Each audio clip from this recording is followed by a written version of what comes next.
Hi everyone, welcome to this channel. Today, we're going to dive deep into something that's often puzzling but rarely explained in detail. Have you ever felt like you're being watched, even when you're alone? In this episode, we're going to uncover one of the creepiest stories you've never heard before. In 1996, a pair of hikers from Poland vanished without a trace while exploring Trail 47, a hidden path in the Tatra Mountains of Slovakia. A massive search operation was launched by local authorities, but no results ever emerged. All that was found at their last known campsite was an untouched tent near a ridge, remnants of a fire that hadn't fully died out, and a handheld video camera, considered the most puzzling evidence of all. The tape showed the two hikers walking calmly through the foggy trail, describing the landscape in a cheerful tone. The weather appeared clear at first, but as minutes passed, a dense fog began to swallow the scenery in silence. The final segment of the footage was the most disturbing. The camera fell to the ground, revealing the muddy boots of a figure standing motionless in the distance. Heavy breathing and slow footsteps echoed, but only one pair of steps. Then, darkness. The footage became a chilling urban legend across Slovakia. Locals still debate its authenticity, while the victims' families insist something unexplainable occurred. The government eventually closed off Trail 47, citing risks of landslides and unstable terrain. But those who live nearby whisper a different reason, one involving something far more terrifying than nature.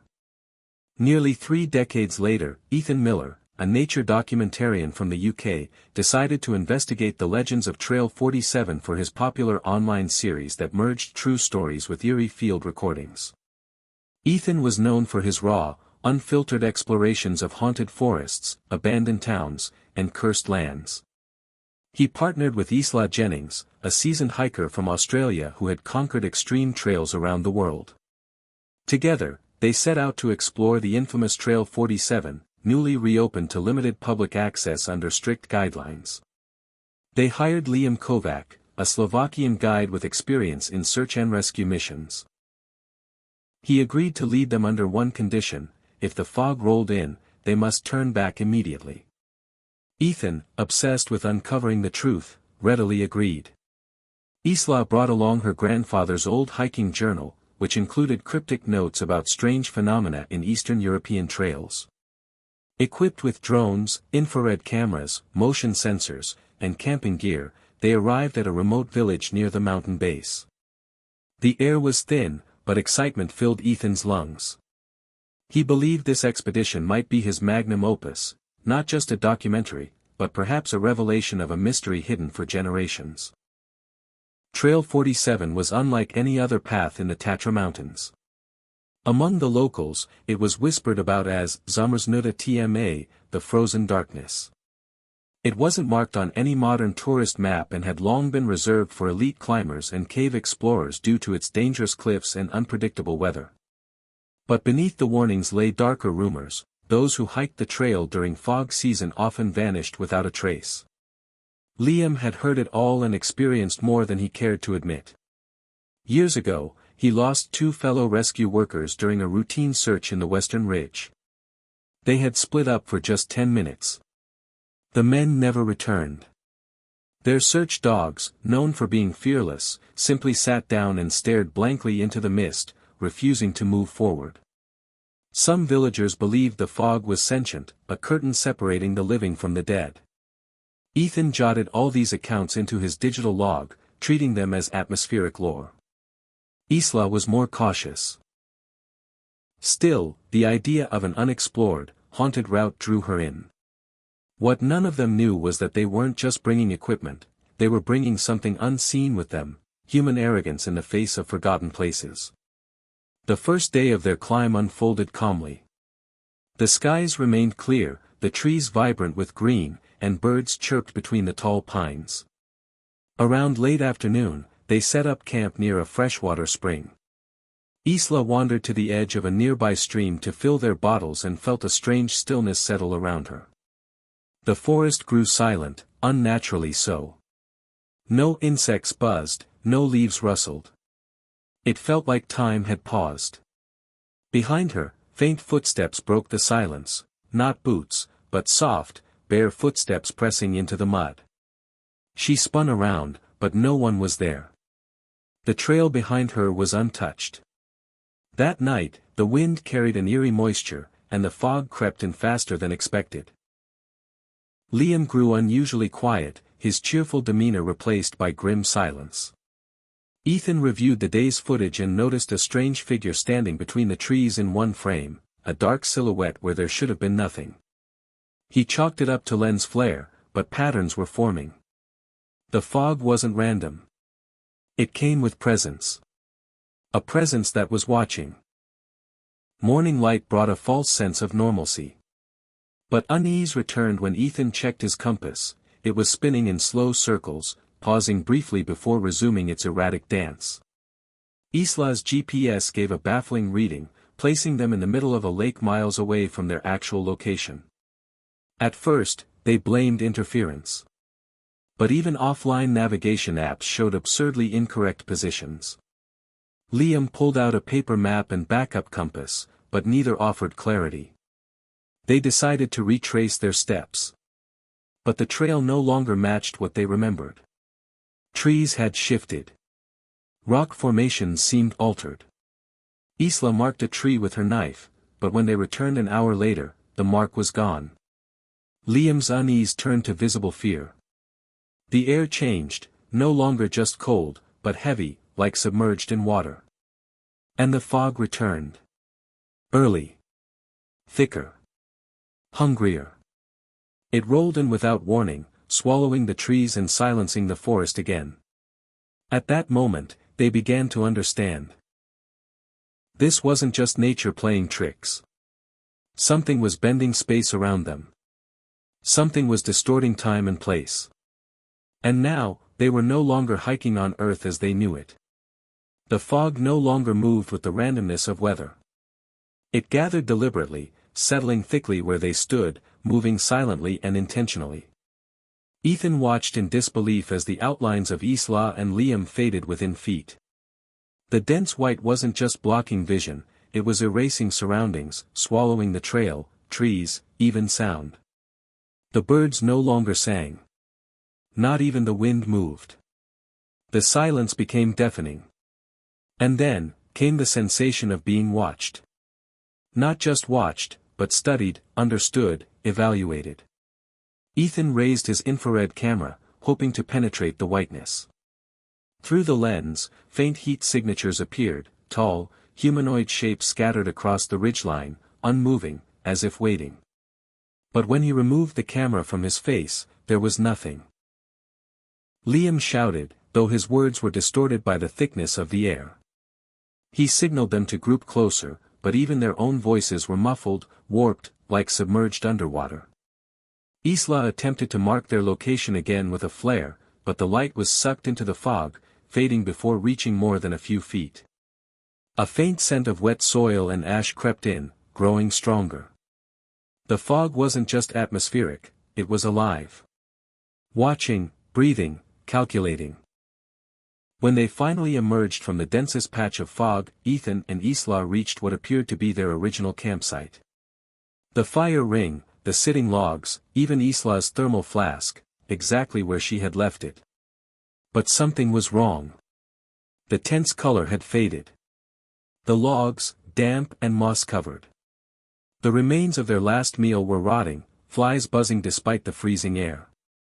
Isla's journal, which she had placed in her pack, now sat open on the ground. Pages were torn. But the handwriting on them wasn't hers. Slanted, jagged letters covered the yellowed sheets, written in a language none of them spoke.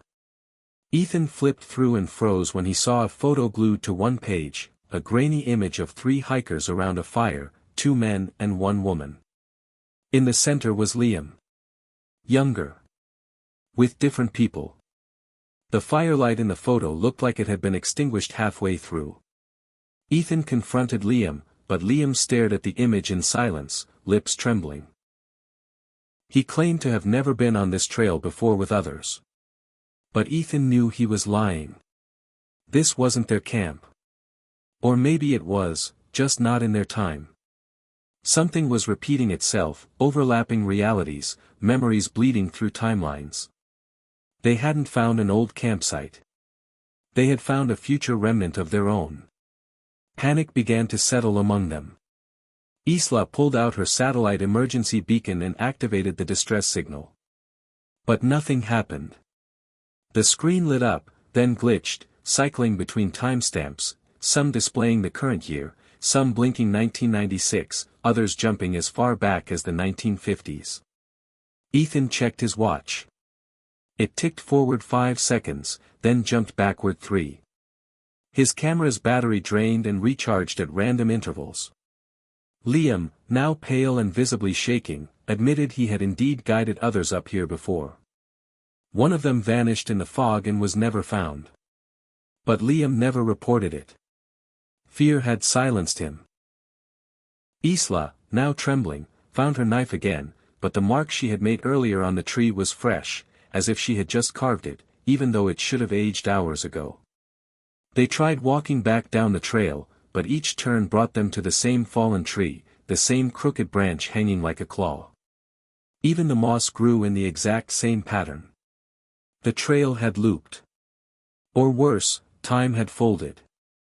They were stuck in a repeating segment of something's memory. But it wasn't their own. That night, the fog did not lift. They didn't set up camp, there was no point. They simply sat in a circle, back to back, waiting for dawn. But dawn never came. The darkness stayed, thicker than natural night. That's when the sound came. Not an animal, not a wind. It was a howl, long and deep, like a human scream stretched beyond breaking. It didn't echo. It sat in the air, vibrating against the skin. Then came more, multiple howls, each from different directions, none getting closer, none moving. It was as if something circled them in perfect coordination. Isla pointed her flashlight toward the trees and gasped. There, just at the edge of the beam, was a figure. Tall, with elongated limbs, pale skin that seemed to shimmer like fog. Its face lacked eyes but had a mouth that never closed. Not screaming, just grinning. Then came another. And another. They stood still, watching, not approaching. The group backed away, but wherever they turned, more figures emerged, always at the edge, never fully revealing themselves. The circle was complete. Ethan knew they weren't being attacked. They were being observed. The forest had called something. And it had come. In a final attempt, they ran, not toward safety, but away from the loop. Ethan led the charge, Isla close behind, Liam stumbling and panting. They tore through the underbrush, ignoring trails, pushing through thorn bushes and icy patches. They found a ledge, hoping to climb above the fog. As they rose, the fog thickened below like a hungry ocean. But at the peak, they saw something they couldn't explain. A valley stretched out beneath them. In it were dozens of campsites, scattered across the ground like forgotten graves. Tents torn. Backpacks slashed open. Drones, cameras, boots, evidence of past hikers, from different eras. A cemetery of time. Isla sank to her knees as she spotted something horrific, her own pack. The same flask, the same scarf tied to the strap. It sat among the ruins, already old, already dusted with age. But she was holding it. Down in the valley, fog began to churn, spinning into a whirlpool. And then the ground trembled. A sound like laughter mixed with weeping rose from the depths. Liam turned around. Ethan was gone. No footsteps. No sound. Just a camera on the ground, its lens pointed upward, fog slowly seeping into the lens like ink. One by one, they were being erased. And above it all, the watchers waited. After Ethan's disappearance, the forest fell into a dreadful stillness. Not the kind that came with rest, but one that preceded catastrophe. Isla dropped to her knees, clutching his camera, her heart pounding against the eerie silence. The ground around her pulsed faintly, as though the earth itself breathed. Liam paced in circles, muttering prayers to gods he had never believed in until this moment. But nothing replied, not even the wind. Isla rewound the footage on Ethan's camera. At first, it showed what they remembered: fog, shadows, their frantic run. But toward the end, the footage twisted into something unnatural. The video glitched, skipping frames like a corrupted file. And in one freeze frame, there was Ethan, looking directly into the lens with empty black sockets where his eyes had been. Behind him stood dozens of figures cloaked in white mist, their hands raised as if conducting a ritual. The video cut out there. Isla dropped the camera. The message was clear. Whatever this place was, it didn't just trap the lost. It changed them. Absorbed them. Isla and Liam decided to keep moving, driven less by hope than by fear of staying still. They followed no path, no compass.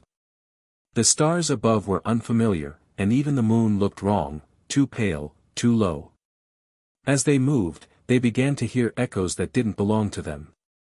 Snippets of voices, shouts, screams, laughter, all fragmented, like memories leaking through the trees. They came from nowhere and everywhere at once. Isla recognized her own voice among them, speaking a sentence she hadn't yet said. Liam froze when he heard a child's voice call him father, something impossible, as he had no children. The trail beneath them began to change, becoming uneven and jagged. Old, rusted tools appeared half buried in the soil. A cracked compass.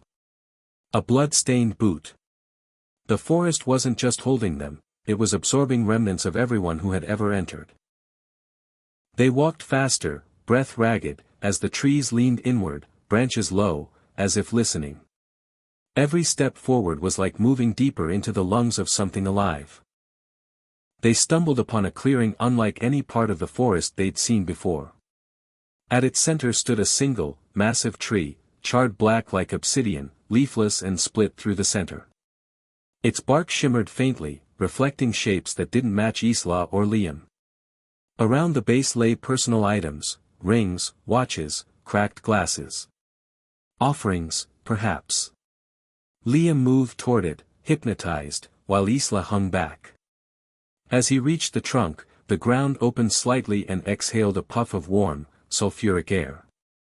A low hum began to vibrate the air, neither mechanical nor natural. Liam touched the bark, and the tree responded. Whispers filled the clearing, rushing in from every direction. They weren't in any language Isla knew, but she understood the emotion: despair, surrender, longing. Liam didn't move. His hand sank slowly into the trunk, like it was being welcomed home. Isla screamed silently in her head, frozen in terror as Liam's body dissolved, not in agony, but peace. The tree accepted him without protest. A sacrifice, or a return. Isla ran. She didn't know if it was out of fear, guilt, or the need to not vanish without a trace. She sprinted through the trees, each one watching, each one remembering. She found herself at the edge of a cliff she hadn't seen before. Below was the thick fog, churning like boiling milk. Behind her, the forest whispered louder, more urgently. Shapes moved in the periphery of her vision, faces, maybe, or the ideas of faces. She dropped her pack and removed her scarf. With trembling hands, she tore a strip and tied it to a low-hanging branch, her only mark that she'd ever existed. Her last act of resistance. But even as she did it, the fog began climbing the cliff, faster than before. She backed away, but there was nowhere left to go. Above her, the sky darkened unnaturally. The forest no longer wanted her to run. It had grown tired of games. It wanted conclusion. And in a final twist of gravity and time, the earth under her feet gave way, not breaking, but shifting. Tilting reality. She fell, not to her death, but into something much worse. When the rescue team arrived 2 weeks later, they found no bodies. No blood. No signs of struggle. Just a single strip of faded fabric tied to a tree and a camera partially buried in the mud. The footage was corrupted beyond repair, except for the final frame. It showed Isla's eyes staring directly into the lens, wide and lifeless. Behind her, barely visible, stood the obsidian tree. Since then, hikers reported strange dreams after entering that part of the forest, visions of a loop, a fog, and voices calling them deeper. Equipment malfunctioned. Time warped. Some heard names whispered that only they would recognize. The forest wasn't haunted in the traditional sense. It was sentient, feeding off memory, regret, and despair.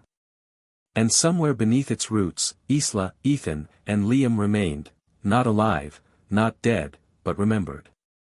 Endlessly relived by the forest that never forgets. Because no one ever truly disappears here. They just become part of the story.